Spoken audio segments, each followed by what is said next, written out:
नमस्कार, मी धनंजय सानप ॲग्रोवन शोमध्ये तुमचं स्वागत। खरेदी खत हा मालमत्तेची खरेदी करताना व्यवहार पूर्ण करण्यासाठी विक्रेता आणि खरेदीदार यांच्यातील सर्वात महत्त्वाचा कायदेशीर दस्तावेजांपैकी एक दस्तावेज आहे। विक्री करार आणि किंवा खरेदी करार किंवा खरेदी दस्त याद्वारे मालमत्तेची मालकी एका विक्रेत्याकडून खरेदीदाराच्या नावे हस्तांतरित केली जाते। जमीन आणि संपत्ती एक अशी गोष्ट आहे ज्याला व्यक्ती आपल्या आयुष्यात खूप महत्त्व देत असतात। इतकंच नाही तर यासाठी लोक आयुष्यभराची कमाई देखील पणाला लावतात, जेणेकरून तुम्ही कुठेतरी जाऊन प्रॉपर्टी खरेदी करू शकता। म्हणूनच कोणतीही मालमत्ता खरेदी किंवा विक्री करताना अत्यंत सावधगिरी बाळगणं आवश्यक असतं। आता ही सावधगिरी नेमकी कशी बाळगायची, खरेदी खत का महत्त्वाचं असतं, याच विषयावरती लिहिलंय धाराशिव जिल्ह्यातील उमरगा तालुक्याचे नायब तहसीलदार भीमाशंकर बेरुळे यांनी। तेच खास तुमच्यासाठी। मालमत्ता खरेदी विक्री करताना अनेक कागदपत्रांची गरज असते आणि या कागदपत्रांशिवाय प्रॉपर्टी खरेदी विक्री करार पूर्ण होऊ शकत नाही। मालमत्तेची विक्री करताना lease deed, mortgage deed, gift deed, exchange deed आणि सेल डीड यासारखी अनेक कागदपत्रही खूप महत्त्वाची असतात। तसंच एखादी मालमत्ता विकताना विक्री करार म्हणजेच सेल डीड आणि इतर कागदपत्र सुद्धा आवश्यक असतात। विक्री करार सेल डीड हा सर्वात महत्त्वाचा दस्तावेज आहे। सेल डीड म्हणजे विक्रीसाठी केलेला करारनामा। हा एक कायदेशीर दस्तावेज आहे जो मालमत्तेच्या मालकाला किंवा विक्रेत्याला मालमत्तेचे अधिकार खरेदीदाराच्या नावावर हस्तांतरित करण्याचा अधिकार देतो। विक्रेत्याने विक्री कराराचा मसुदा तयार केल्यानंतर मालमत्तेची नोंदणी स्थानिक उपनिबंधक कार्यालयात करावी लागते। जमीन खरेदी करण्यासाठी लोकांना नोंदणी सुद्धा करावी लागते। तसंच विक्री कराराची नोंदणी केल्यानंतरच नोंदणीची संपूर्ण प्रक्रिया पूर्ण होते। सर्वप्रथम जमीन खरेदीदार आणि विक्रेत्याने परस्पर संमतीने विक्री पत्र तयार करून घ्यावी। यानंतर केवळ या विक्री कराराच्या आधारे ऑनलाईन नोंदणी केली जाते। ज्या जमिनीसाठी नोंदणी केली जाते सेल डीड हा मुख्य कायदेशीर दस्तावेज असतो जो विक्रीची पुष्टी करतो आणि मालमत्तेची मालकी विक्रेत्याकडून खरेदीदाराकडे हस्तांतरित करतो। विक्री कराराच्या नोंदीसह मालमत्ता खरेदीची प्रक्रिया समाप्त होते। आता एक गोष्ट आपण इथं लक्षात घेऊया की विक्री कराराची आवश्यकता का असते। तर अनेक वेळा लोक विचारतात की सेल डीड किंवा विक्रीचा करार करणं बंधनकारक आहे का? तर याचं उत्तर होय असं आहे। विक्री कराराची नोंदणी करणं फार महत्त्वाची गोष्ट आहे। जोपर्यंत विक्री करार नोंदणीकृत होत नाही तोपर्यंत खरेदीदार कायदेशीररित्या मालमत्तेचा मालक बनू शकत नाही। मालमत्तेच्या हस्तांतर कायद्यानुसार विक्री करारामध्ये अनेक कलमं असली पाहिजेत।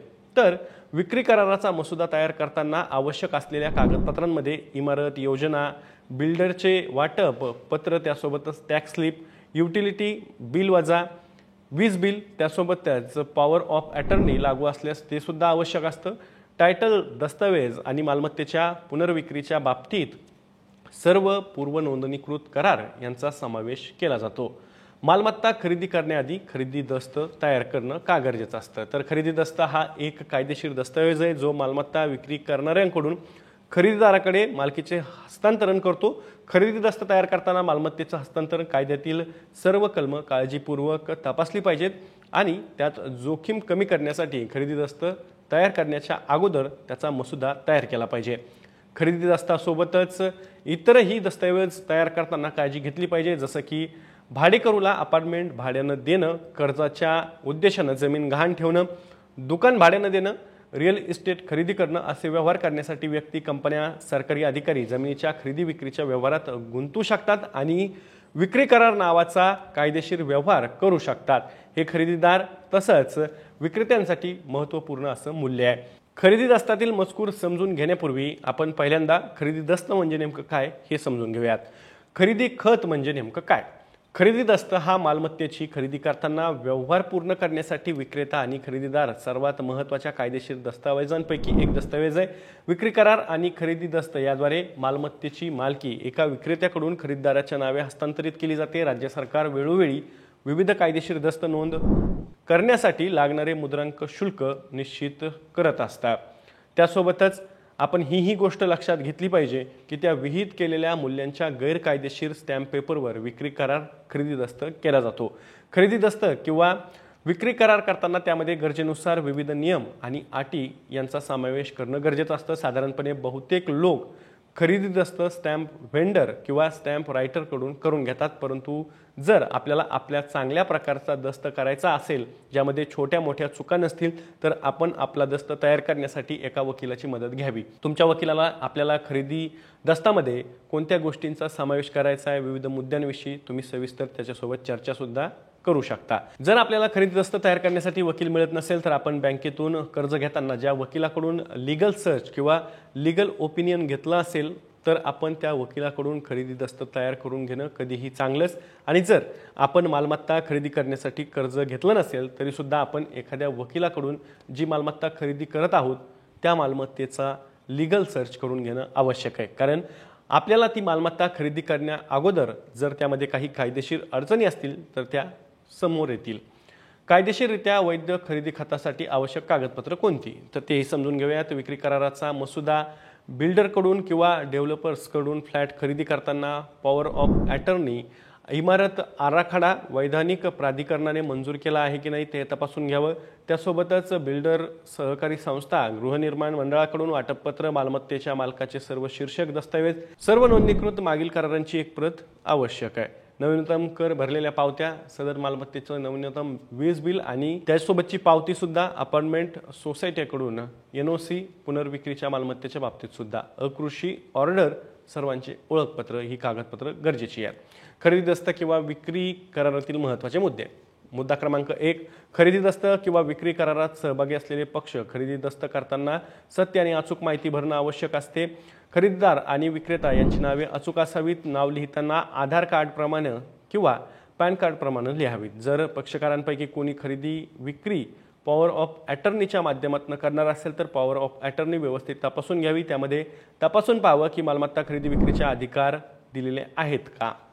आपण ज्यांच्याकडून मालमत्ता खरेदी करत आहोत तो व्यक्ती कायदेशीरदृष्ट्या सक्षम आहे का याची खात्री करून घ्यावी। म्हणजेच विक्री आणि खरेदी करणारा 18 वर्ष वय पूर्ण झालेला असावा, मानसिकदृष्ट्या योग्य असावा। तुम्ही कंपनी, भागीदार, ट्रस्टकडून ते खरेदी करत असाल तर तुम्ही ज्या व्यक्तीशी व्यवहार करत आहात त्या व्यक्तीनं असा व्यवहार करण्यासाठी प्राधिकृत व्यक्ती आहे का याची खात्री करावी। वर नमूद केल्याप्रमाणे कोणतीही व्यक्ती, कंपनी किंवा इतर कोणत्याही स्वरूपाच्या संस्था कोणाला तरी जमीन हस्तांतरित किंवा विक्री करू शकतात। कायद्यानुसार एखाद्या व्यक्तीला नैसर्गिक व्यक्ती म्हणून संबोधले जाते। याचा अर्थ असा आहे की व्यक्ती कायद्याद्वारे मान्यताप्राप्त स्वतंत्र कायदेशीर संस्था आहेत। दुसरीकडे कंपन्यांसारख्या संस्थांना न्यायिक व्यक्ती म्हणजेच लीगल एंटिटी म्हणून संबोधलं जातं। याचं कारण असं की कंपनी कोणत्याही भौतिक स्वरूपाची वास्तविक व्यक्ती नाहीये, हे निसर्गात कृत्रिम आहेत आणि कायद्याची निर्मिती आहे, तरीही त्याला काही विशेष अधिकार मिळतात जे एखाद्या नैसर्गिक व्यक्तीला मिळतात। उदाहरणार्थ स्वतःच्या नावावर मालमत्ता खरेदी करणं। मालमत्तेचं वर्णन खरेदी दस्तामध्ये किंवा विक्री दस्तामध्ये एक महत्त्वाची गोष्ट आहे जे पक्षकारांना विशेषतः हस्तांतरित केल्या जाणाऱ्या मालमत्तेच्या परिणामांबद्दल माहिती देतं। म्हणजे मालमत्तेचे तपशील जसे की भूखंडाचं मोजमाप मीटरमध्ये आहे का फुटामध्ये, मालमत्तेची लांबी कोणत्या दिशेने विस्तारलेली आहे, अपार्टमेंटच्या बाबतीत चटई क्षेत्रफळ, अधिकृत नोंदींमधील तपशिलाची पडताळणी करायची असल्यास जमिनीचा नोंदणी क्रमांक, इमारत कोणत्या वर्षी बांधली गेली आहे, नेमकं स्थान कुठे आहे, विक्री करारात पार्किंग किंवा बागेचा उल्लेख आहे का, हे सुद्धा सगळं तपासून पाहावं। मोबदला रक्कम, खरेदी दस्त किंवा विक्री कराराचा मसुदा अगदी स्पष्ट शब्दात तयार करणं आणि भविष्यातील कोणतेही विवाद टाळण्यासाठी लिहून ठेवता येतील अशा सर्व पैलूंचा उल्लेख करणं चांगलं आहे। असाच एक पैलू म्हणजे खरेदीदारानं विक्रेत्याला पैसे देण्यासाठी वापरलेली पेमेंट पद्धती। दोन्ही पक्षांच्या सहमतीनुसार पैसे रोख, चेक, डिमांड ड्राफ्ट किंवा इंटरनेट बँकिंग वापरून निधी हस्तांतरित केले जाऊ शकतात। आता पुढचा मुद्दा लक्षात घेऊया। पक्षकारांना सोयीस्कर असलेली कोणतीही पेमेंट पद्धती आपल्याला सोयीनुसार वापरता येऊ शकते, तरीही डिमांड ड्राफ्ट किंवा खरेदीदाराच्या खात्यावरून विक्री करणाऱ्याच्या खात्यावर ट्रान्सफर केलेले व्यवहार कधीही सुरक्षित असतात आणि त्यांची नोंद खरेदी दस्तामध्ये करता येते। जर एखाद्या व्यक्तीनं मालमत्ता खरेदी करताना विक्रेत्याला असे इसार म्हणून रक्कम दिली असेल तर ती विक्री करारात नमूद करणं आवश्यक आहे। खरेदी दस्त किंवा विक्री डीडमध्ये आगाऊ किंवा आंशिक पेमेंट म्हणून यापूर्वी मिळालेल्या रकमेचा उल्लेख करावा। हे विक्रेत्यांकडून रक्कम मिळालेल्याची पोहच पावती म्हणून देखील काम करतं। मालकी हस्तांतरण, मालमत्तेचा मालक बनणं हे मालमत्तेचं खरेदीचं आणि खरेदी खतांचं मुख्य उद्देश असतं। म्हणजेच विक्री करारामध्ये या संबंधात मालकी हस्तांतरण हा वाक्यांश वापरला जातो। याचा सरळ अर्थ असा की मालकीचे हस्तांतरण असा होतो। खरेदी खात्यामध्ये विक्री करीत असलेल्या मालमत्तेची मालकी विक्रेत्याकडून खरेदीदाराकडे हस्तांतरित केली जाते असा स्पष्ट त्यामध्ये उल्लेख असावा। मालमत्तेचा ताबा देणं, खरेदीदाराच्या ताब्यात मालमत्ता कोणत्या तारखेला येईल याचाही या खरेदी खात्यामध्ये स्पष्ट उल्लेख असावा। इतर दस्तऐवजांमध्ये समाविष्ट आहे। गृहनिर्माण संस्थेकडून किंवा त्या मालमत्तेच्या प्रभारी इतर कोणत्याही संबंधित प्राधिकरणाकडून वाटप आणि मंजुरीचे पत्र, जर तो फ्लॅट किंवा इमारत असेल तर त्या मालमत्तेचे बांधकाम पूर्ण झाल्यानंतर दिलेले भोगवटा प्रमाणपत्र आणि इमारत योजना पूर्वीच्या मालकाने कोणत्याही विद्यमान देय रक्कम भरायची बाकी नसल्याचे दर्शवणारे एक बोजा प्रमाणपत्र ना हरकत प्रमाणपत्र गृहनिर्माण संस्थेकडून घ्यावं आणि जर बिल्डरनं इमारतीवर तारण घेतला असेल तर बँकेकडून बाकी नसल्याचं तसं दर्शवणारं प्रमाणपत्र असावं। मालमत्तेवर असणाऱ्या विविध थकबाक्या तपासणं, जेव्हा मालमत्ता विकली जाते तेव्हा विक्रेत्यानं विक्रीपूर्वी मालमत्तेवर असलेलं शुल्क भरलं आहे की नाही याची खात्री करून घ्यावी आणि खरेदी दस्तामध्ये तसे नमूद करावे। यामध्ये कर शुल्क, थकबाकी मागण्या, थकबाकी वीज शुल्क, पाणी शुल्क, थकबाकी बिलं, घरकर, विकास शुल्क, त्यासोबतच विक्री शुल्क आणि विक्री किंवा भाडेपट्टी यांचा समावेश होतो। असे कोणतेही शुल्क शिल्लक राहिल्यास त्यांचा भरणा करणारा विक्रेत्याला त्याआधी भरण्यास सांगावं। एकदा मालमत्ता खरेदी केल्यानंतर सर्व शुल्क भरण्याची जबाबदारी खरेदीदारांची असते। तसंच विक्रेत्यानं हे निश्चित केलं पाहिजे की मालमत्ता कोणत्याही स्वरूपाच्या कायदेशीर खटल्यापासून मुक्त आहे। साक्षीदार आणि नोंदणी, खरेदीदार व विक्रेत्यांच्या स्वाक्षऱ्यांसह आणि विक्री करणाऱ्यानं त्यांची संमती दिल्यानंतर विक्री दस्त तयार केल्यावर किमान 2 साक्षीदारांनी त्या दस्तऐवजावरती साक्षांकित करणं आवश्यक आहे। नाव, वय, पत्ता या तपशिलासह दोन्ही बाजूंनी एक साक्षीदार आवश्यक आहे। साक्षीदारांची माहिती भरणं मालमत्तेची खरेदी विक्री कराराची नोंदणी करताना बंधनकारक आहे। मालमत्तेची खरेदी करताना विक्रेत्याकडून पुढील कागदपत्रांची माहिती घेणं अनिवार्य आहे। मालमत्तेमध्ये किंवा विक्रेत्याच्या पूर्वीच्या दस्तांमधील कोणतीही भौतिक दोष किंवा तृतीय पक्षाचे दावे आणि विक्रेत्यांचे मालमत्तेसंबंधीचे वाद अशा सर्व विवादांची खरेदीदाराने व्यवस्थित आधी चांगल्या प्रकारे चौकशी केली पाहिजे। विक्रेत्याच्या ताब्यात किंवा अधिकारात असलेल्या मालमत्तेशी संबंधित पूर्वीची आणि सध्याची सर्व मालकीची कागदपत्र तपासण्यासाठी खरेदीदाराला दाखवणं सुद्धा आवश्यक आहे। मालमत्तेबद्दल किंवा त्याच्याशी संबंधित दस्ताच्या संदर्भात खरेदीदाराने त्याला विचारलेल्या सर्व संबंधित प्रश्नांना समाधानकारक उत्तर मिळाले पाहिजे। विक्रीच्या तारखेपर्यंत मालमत्तेच्या संदर्भात सर्व सरकारी शुल्क आणि भाडं भरणं, त्यासोबतच मालमत्तेवर शून्य भार किंवा मालमत्ता कोणत्याही स्वरूपाच्या कायदेशीर खटल्यापासून मुक्त असावी। मुद्रांक शुल्क आणि नोंदणी शुल्क कुणी भरायला हवं? कायद्यानुसार खरेदीदाराला मुद्रांक शुल्क आणि नोंदणी शुल्क भरावं लागतं। तरीही खरेदीदार आणि विक्रेता यांच्यामध्ये मुद्रांक शुल्क आणि नोंदणी शुल्क भरण्यासंदर्भातील खर्च वाटून घेता येऊ शकतात। मालमत्ता खरेदी करताना किती मुद्रांक शुल्क भरावा लागेल? मुद्रांक शुल्क मालमत्तेच्या विक्री मूल्याच्या 5 ते 10% दरम्यान आहे। मुद्रांक शुल्क वेगवेगळ्या राज्यांमध्ये वेगवेगळा असू शकतो। मुद्रांक शुल्क ग्रामीण, शहरी आणि मेट्रो शहर याप्रमाणे सुद्धा बदलू शकतो। उपनिबंधक कार्यालयात विक्री करार नोंदणीकृत करणं बंधनकारक आहे का? तर हो।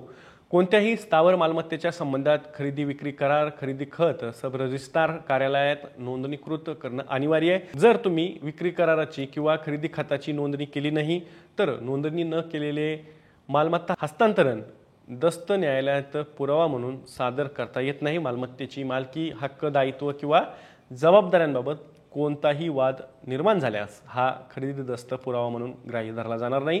परिणामी न्यायालय तुम्हाला मालमत्तेचं योग्य मालक समजणार नाही। वैध आणि नोंदणीकृत खरेदी खत तुम्ही नोंदवलं तर तुम्ही कायदेशीररित्या त्या मालमत्तेचा निर्विवाद उपभोग घेऊ शकता, अन्यथा तुम्हाला अनेक कायदेशीर अडचणींना तोंड द्यावं लागू शकतं। जर तुमच्याकडून खरेदी खताची मूळ प्रत हरवली असेल तर काय करायचं? खरेदी खताचा मूळ दस्त हा एक अत्यंत महत्त्वाचा कायदेशीर दस्तऐवज आहे जो विक्रेत्याकडून खरेदीदाराकडे मालकीचे हस्तांतरण नोंदवतो। म्हणून खरेदी खताचा मूळ दस्त हा सुरक्षितपणे जपून ठेवणं महत्त्वाचं आहे। तथापि मूळ खरेदी दस्त हरवल्यास एक प्रमाणित पत्र दस्त सब रजिस्ट्रार कार्यालयातून मिळू शकतो। खरेदी खताचा मूळ दस्त असणं अत्यंत आवश्यक आहे, कारण मूळ कागदपत्रांच्या आधारेच बँका कर्ज देतात। मूळ कायदेशीर कागदपत्रांशिवाय कर्ज मिळणं जवळजवळ अशक्य आहे। त्यामुळे खरेदी दस्त आणि विक्री कराराच्या छायाप्रतीच्या आधारे बँका गृहकर्ज देणार नाहीत। समजा तुमचा दस्त हरवलाच असेल किंवा काही दुर्दैवी घटनेमध्ये नष्ट झाला असेल तर तुम्ही सब रजिस्ट्रारद्वारे जारी केलेली प्रमाणित प्रत मिळू शकता। काही बँका ही प्रमाणित प्रत मान्य करतील, परंतु बँकेसाठी हे बंधनकारक नसणार आहे। प्रमाणित प्रत घेण्या अगोदर आपण FIR प्रत न शोधता येण्याजोगे प्रमाणपत्र, जाहिराती आणि सब रजिस्ट्रारला सादर केलेले शपथपत्र ही प्रक्रिया पूर्ण केलेली असली पाहिजे। त्यामुळे गृहकर्ज मिळवण्यासाठी ही सर्व कागदपत्र जपून ठेवणं अत्यंत महत्त्वाचं आहे। तर अशा प्रकारे खरेदी खत या दस्तऐवजाचं महत्त्व आहे आणि त्याच्या सगळ्या प्रक्रिया अत्यंत सोप्या पद्धतीने आपण समजून घेतलेल्या आहोत। तुम्हाला खरेदी खतबद्दल या सगळ्या गोष्टी माहीत होत्या का? कमेंट बॉक्समध्ये कमेंट करून नक्की कमेंट करून सांगा। मी दररोज संध्याकाळी 6 वाजता ॲग्रोवनच्या यूट्यूब चॅनलवर शेती आणि शेतकऱ्यांच्या हिताचे मुद्दे घेऊन असतो। त्यामुळे तुम्ही अजूनही ॲग्रोवनच्या यूट्यूब चॅनलला सबस्क्राईब केलं नसेल तर लगेच सबस्क्राईब करा। व्हिडिओ जास्तीत जास्त शेतकऱ्यांपर्यंत पाठवण्यासाठी व्हिडिओला लाईक आणि शेअर नक्की करा। आपण पुन्हा भेटू, तोवर तुम्ही तुमची आणि तुमच्या जवळच्या माणसांची काळजी घ्या।